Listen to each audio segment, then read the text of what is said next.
नमस्कार दोस्तों, मेरा नाम है ईशान फौजदार और आप मुझे देख रहे हैं एग्ज़ाम वट पे। आपका स्वागत है एग्ज़ाम वट के एक और एजुकेशनल वीडियो पे। अगर आप एग्ज़ाम वट को फॉलो कर रहे हो और मुझे फॉलो कर रहे हो तो आपको पता होगा कि मैं वेस्टर्न पॉलिटिकल थॉट पढ़ा रहा हूँ काफ़ी दिनों से। आखिरी क्लास में हमने माकियावेली किया था, निकोलो माकियावेली, और हम फिर से माकियावेली आज कंटिन्यू करेंगे।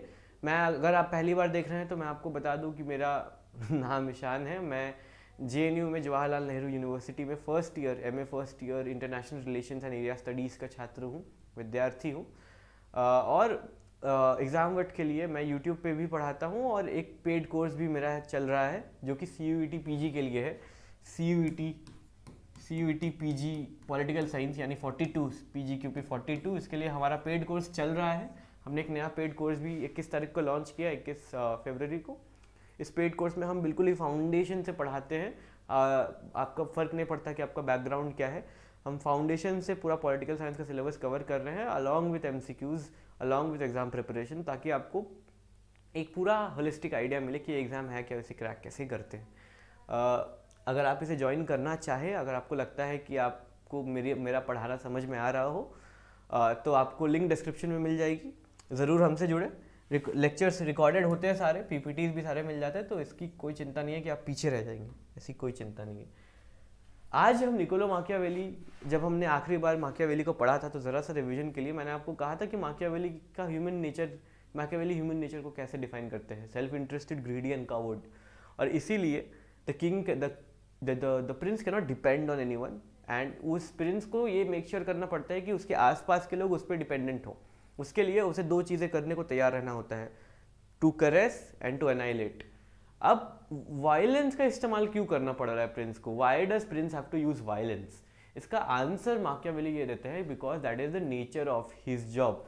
तो आज हम नेचर ऑफ हिज जॉब देखेंगे, nature of politics according to Niccolo Machiavelli, क्योंकि प्रिंस का जॉब तो पॉलिटिक्स करना है।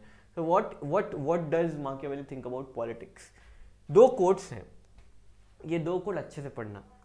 One who sacrifices what is for what ought to मतलब शुड होता है, should, will not only ruin himself but also bring destruction to his people, of his people. One who tries to find goodness in every profession must necessarily come to grief, as we all live with so many people who are not so good. इन दोनों statement से क्या समझ आता है?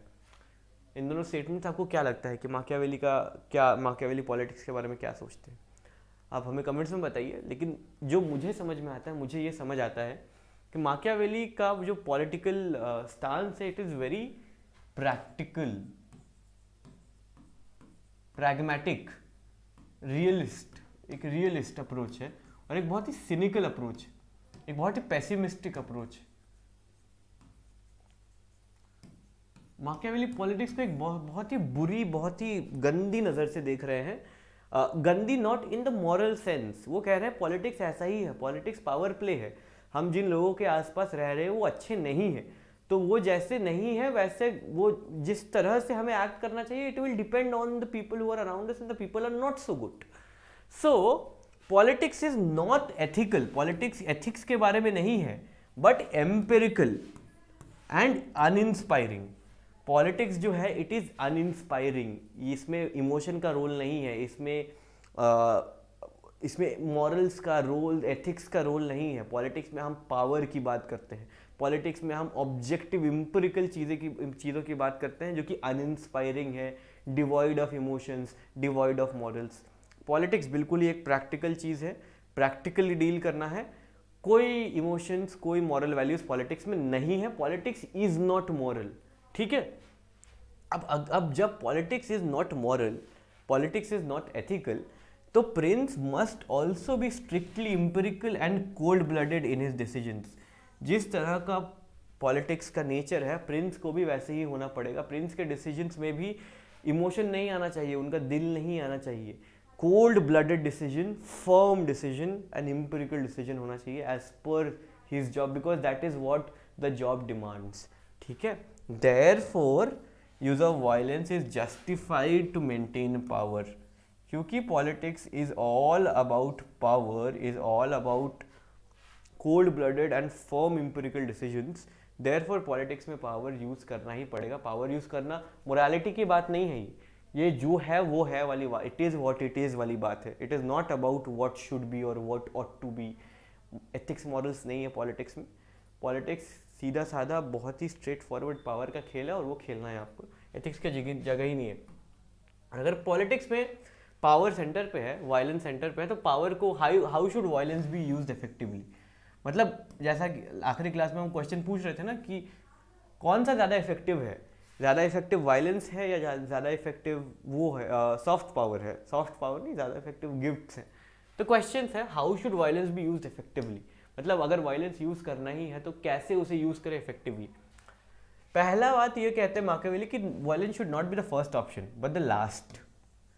Violence last option होना चाहिए। हाँ, ये याद रखिए, माकियावेली ये नहीं कह रहे कि वायलेंस लास्ट ऑप्शन होना चाहिए बिकॉज इट इज गुड और बैड।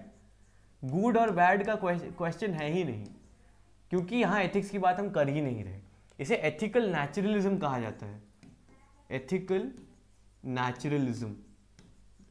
एथिकल नेचुरलिज्म का मतलब होता है जब आप अपने डिसीजंस को नेचर, अपने सराउंडिंग्स पे बेस करते हो, एथिक्स पे बेस नहीं करते। आप कह रहे हो, माकियावेली कह रहे हैं कि violence should be last option because violence breeds resistance and hatred.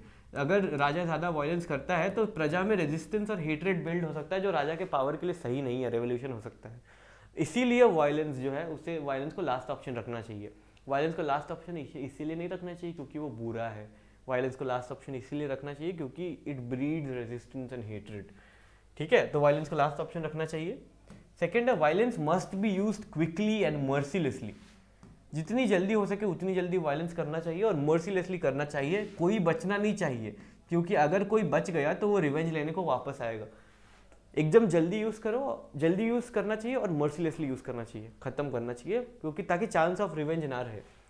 Manipulation should be the first option. मतलब अब गिफ्ट्स देना, मदद करना, पैसे दे देना, लोन दे देना, ये जो और मीन्स हैं, जो परसुएसिव मीन्स है, उससे पहले यूज़ करना चाहिए और इसे धीरे धीरे इस्तेमाल करना चाहिए। First option. ये कोट देखिए, काफ़ी इंटरेस्टिंग कोट है। Injury should be done all together so that being less tested they give less offence. However benefits should be granted little by little so that they may be enjoyed better। मतलब अगर आप किसी को कोई कड़वी दवाई दे रहे हो तो आप उसे जल्दी से दे दो ताकि उसको टेस्ट ना आए और सब खत्म हो जाए। लेकिन आप अगर उसे मिठाई खिला रहे हो तो आप उसे धीरे धीरे खिलाइए ताकि आप उससे टेस्ट अच्छे से आए, उसे पता चले कि आप उस पर फेवर कर रहे हैं। वो जो कड़वी दवाई है वो वायलेंस है, एक बार में करो ख़त्म।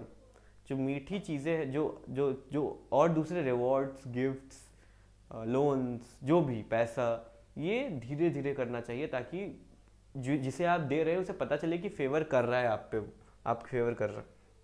फाइनली प्रिंस कहते हैं कि prince should not gate injuries done by Prince should get injuries done by someone else. एक राजा को, एक प्रिंस को खुद किसी को नहीं मारना चाहिए, किसी और से करवाना चाहिए ताकि अगर हेट्रेड आए तो राजा पे डायरेक्टली नहीं आएगा, जिससे करवाया गया सेनापति पे आएगा या किसी और पे, किसी और सोल्जर पे आएगा।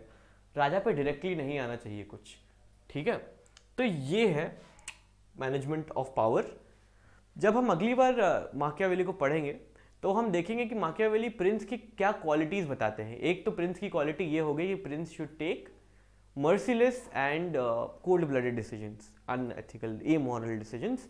लेकिन और भी काफ़ी क्वालिटीज़ है प्रिंस की जो माकियावेली हमें बताएंगे। हम उन्हें अगले वीडियो में देखेंगे। आज के वीडियो के लिए इतना ही। मुझे आशा है आपको ये वीडियो पसंद आई होगी। अगर आपको आई तो इस वीडियो को ज़रूर शेयर करें अपने उन दोस्तों के साथ जो CUET की प्रिपरेशन कर रहे हो। हमारे चैनल को भी ज़रूर सब्सक्राइब करें और उस बेल आइकन को ज़रूर दबाएं ताकि आपको रेगुलर अपडेट्स मिले जब भी हम कोई नया वीडियो निकालें। साथ ही साथ मैं आपको फिर याद दिला दूँ कि हमारा पेड कोर्स चल रहा है, काफ़ी धूमधाम से चल रहा है। अगर आपको आपके किसी दोस्त को CUET PG निकालने की मंशा हो, बड़े बड़े यूनिवर्सिटीज़ जैसे JNU, HCU, BHU में पढ़ने का दिल हो, तो आप हमारे साथ जुड़ सकते हैं। काफ़ी नॉमिनल कॉस्ट है, आपको लिंक डिस्क्रिप्शन में मिल जाएगा। अगले वीडियो में मुलाकात होगी। धन्यवाद दोस्तों।